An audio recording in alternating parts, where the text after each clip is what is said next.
this? Okay. Yeah, ready? Ready? Yeah, hi, this is a DebunkingTaboos podcast, and today with me is Amanda. Hi, Amanda. Hello, thank you for having me. So, how did you end up coming to Prague? Well, it happened almost 7 years ago. I was studying on Masaryk University in Brno, 2014, for Erasmus student exchange. And then that is how I got in, let's say, in love with Czech Republic, the culture. And 2015, after I finished my master, I decided to come this time to Prague, because there'd be like more opportunities for the job, and not in my beloved Brno. So in 2015, after I finished my master, I moved to Prague. Mm-hmm. Yeah, and stayed here. Already will be 7 years in October. Mm-hmm. Yeah. And where did you live before coming to Prague? What did you study in university? I lived in Rijeka. I was born and raised in Rijeka. It's the third biggest city in Croatia on the north coast. And then I studied in Zagreb. I studied social work. Then I studied 1 year psychology exchange at Masaryk, and then I finished with social policy. This was my master. Mm-hmm. Okay. And what was your journey after you graduated and before you founded Prague Integration, where we actually is here now in the office? Yeah. Well, I worked in business before, particularly in sales. First year I worked for a startup, but then I wanted kind of to explore also the corporate world. So I was 5 years working in a Hewlett Packard Enterprise as inside sales account manager, representing the territories of Bosnia, Moldova and Montenegro. So basically working in IT sales, very, very different than what I do now, but this is actually what built the foundations of building my own business, because I learned a lot about business. While I was working there, I was devoted in developing the educational program. So I was filming also the trainings for the colleagues and creating the video content. I was involved in various volunteering activities, and this is somehow how I decided to move forward with mixing the mental health and business towards creating the Prague Integration. Mm-hmm. Yeah, that's really great. Yeah. And so what was the idea behind Prague Integration? What services do you provide, and why in Czech Republic? The idea started in Corona because everyone was very mentally affected by it. Uncertainty, fear also about the sickness, generally panic and paranoia that came, 2020. First kind of input that idea in my head to organize something. First I started with free seminars, in that sense webinars, because we were doing online. And then by the time we gradually developed towards the providing the group sessions and then the individual sessions for the foreigners. Why? Primarily because there was a lack of the services in English, and expats were in more vulnerable position because they were away from their families, they didn't speak the local language, so they could not use the local hotline and resources. So we at the beginning partnered with one also mental health provider, Therapio, to provide the crisis line, and then gradually separated and continued with our own way. We provided individual counseling sessions with more than now 30 plus team members, 22 counselors.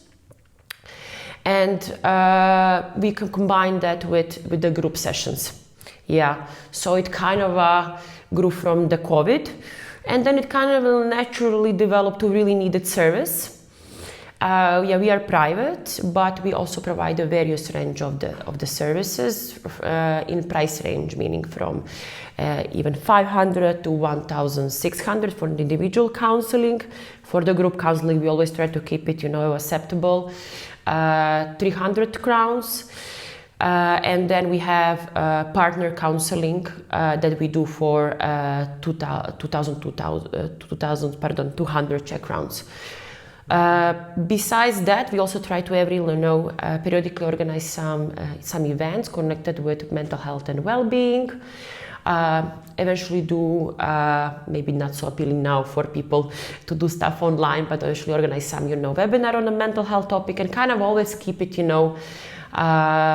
periodically with organizing some activities in mental health, right? Yeah, that's really important to do it here. Yeah. And can you tell me a bit about your team? Who are they, and how do you boost their mental health? Well, my team are mental health professionals. They are mostly foreigners, but 20% of them are also Czechs, and we are growing the number of the Czech counselors that I'm very happy of, because this is the idea behind the integration, kind of, that mix different nationalities, different profile of the helping profession, different educations, as we are working with the foreigners who are also from different environments, right? They are psychologists, psychotherapists, and business coaches and counselors. We are also having counselors dealing with some specific topics like LGBTQIA+ topics. They're counselors dedicated for the group sessions, for the individual sessions, and as well, for business mentoring. That also kind of, interferes the mental health sphere. There are some of them that work also for the companies, because we'll start to provide service to the companies and other organizations, especially in the field of burnout prevention and mindfulness. But most of them are working in individual counseling, so 80% of them. How do I boost their mental health? Well, I am really trying to directly communicate with them when they are, having also a hard day, when they have a lot on their plate, and to implement the idea to optimize the client number, right? By the research that has been made, it takes maximum, 3 hours per day, so 3 different clients, so the counselor can work in the most quality way, to provide the best service to the individual client. Because having more than that for individual counselor, it may be very demanding, and at the end won't provide the best service to the client, as you want your counselor to be dedicated, focused, so he can help you in the most suitable, best way for you and your mental health issue you're dealing with, right? I organize supervisions, so every 2 weeks we have obligatory supervision. We organize also team buildings every 3 weeks. We had a barbecue. This year we'll celebrate in November 2 years of Prague Integration, and prior we will go for a bowling. I hope I will also see you there. So yeah, I'm trying to do that. I try to check in with them, at least once per week. How are you? How is it going? And I think I always have the open door policy, although this sounds very corporate, that they can always come to me and share if something is, they're overwhelmed, they're not happy with, and that actually I'm not their like manager or a boss, that I'm also like someone who also learns a lot of them, who wants to help them. So this is mainly what I'm doing in boosting their mental health, yeah. Yeah, that's actually really important, that they know that they can come to you and talk openly if they don't like something or they are hard with something. Yeah, we always try to keep, of course, the privacy of the client, so there are no names mentioned and so on. I'm not in the supervision, this is between them, they don't mention the names and so on. We really try to, we are really dedicated, let's put it in that way, providing the best policy of privacy for our clients. Yeah. Yes, so would you say that helping people can be learned, or it is a talent of a person? Well, there is something in our genetics that we are, maybe born with, as a more like, emotionally intelligent, sensitive people who have this natural gift for helping. But of course, like any other, thing, like an instrument, this also can be learned. It takes a lot of dedication, education, learning, and sacrifice to become, as you know, like psychotherapist, learning all the approaches, techniques, and all the ways how to deal with the specific situations with the clients, especially with some new mental health disorders that are coming more spoken about and, let's say, more popular in diagnosis now. So this, yes, I truly believe when you're born with this a bit, but I also mostly I would put my hand in fire for learning the stuff. I think it's very important, and it's a lifelong learning, how to be the best version of yourself as a counselor toward your clients. Yeah. It is. Yes, so let's talk a little bit about the actual culture of going to a counseling. So have you visited or went to psychotherapy before yourself? Yeah, I have ADHD, so I'm diagnosed last year officially, but I was going for the counseling since I'm 14 when my close family member died, and then I moved towards from teenage counseling towards adult counseling when I came to Prague. I was going for therapy for 3 years, and now I'm restarting it, but in a better version of myself than I was before, for sure. As also working for a longer time with the therapist also helped me encounter what are some of my triggers and traits I want to have to work on, to explore the mindfulness, to of course get the right diagnosis medication for my ADHD. So yeah, I personally have experienced that. And would you say that Croatians openly express their emotions, feelings, and would you say it's the same in Czechia? Expressing emotions and feelings, yeah, they're very expressive. We tend to be, very loud and always say what's on our mind, but also, very kind, attentive, and so on. Czechs are really different.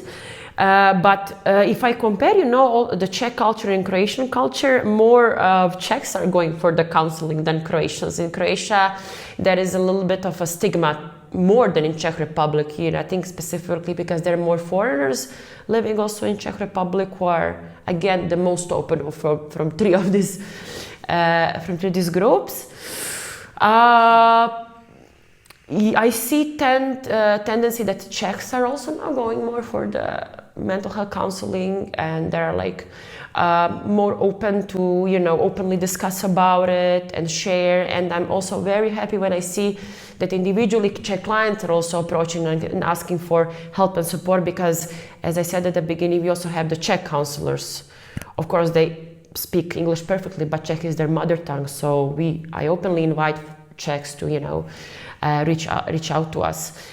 Culture is moving. I spoke with one of my colleagues from Zagreb, and he said that he's completely booked. His colleague is booked. So I'm happy that he's moving towards that. Of course, that indicates that that there are some, problems happening at the moment, but also indicates that we take actions to take care of our mental health and also address stuff on time. So would you say that it's more younger generations that are starting to go, or also more younger generation now, more younger. Mostly our clients are in their 20s, 30s, although we have also some couples coming in their 40s. I think also we are born in a digital era where we have been exposed now to more awareness of the mental health. And if you compare it from before, they would say, I'm not crazy, I don't need to go to the psychologist. Now we have transferred to the idea of even prevention, because some people just go for the prevention. Look at that introducement of, mindfulness, yoga, self-care, that also, contributes largely to the mental health, and that our younger generation is driving. So yeah, I would say it's young generation, yeah.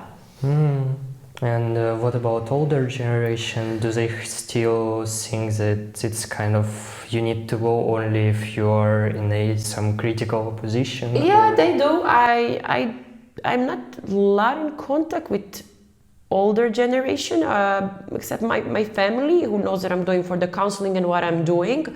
They support it, but they, themselves, they would not go. I don't need it. I can do it on my own. Like I'll just work in the garden and I'll be okay. I'll forget about it. Or I'll just go for a walk. There is still rejection towards the importance of that, but I would say that we also need to educate the older generation about it, and then maybe more approaches in the counseling and therapy should be also towards the geriatric counseling, because it's very important also for older generations to take care of the mental health. Yeah, I agree, and because there's many, look at the percentage of the older generation in Europe is just increasing, right? Our natality politics are not expanding, and they're not number of the newborn kids, it's kind of low. So there is like a shift towards also the older population, and especially, for example, in nursing homes or even individual in their local communities. I think we should be implementing also that mental health counseling. Yes. Is obligatory towards that, because not a lot of nursing homes have psychologists. They have a social worker, but social worker is different than the psychologist. Mm-hmm. So how do you think we can educate or advise to older generations? Well, for sure that needs to also come from the channels that are the most suitable for them. What do they do from the TV, newspapers, some local initiatives, and even implementing some policies on the local and governmental level. As most of think like the older generation here is Czech, there should be something related also from the Czech local authorities. I see also the role of the NGOs here, right? Because they're also kind of doing a lot of things for the neighborhoods and local society. But most of them, they're differentiated us because they're in Czechs, and we are kind of an expat community. I would like to explore that as well in the future. Mm-hmm. Okay, so how do you personally take care of your mental health? Well, I had a problem that I worked a lot, especially when opening my business and so on. I was constantly driving, and I wanted to succeed, and it's normal, right? I'm 32. This is my baby. This is my first company. This is something I invested so much, and then actually. It's reasonable that it matters a lot when we invest a lot of time.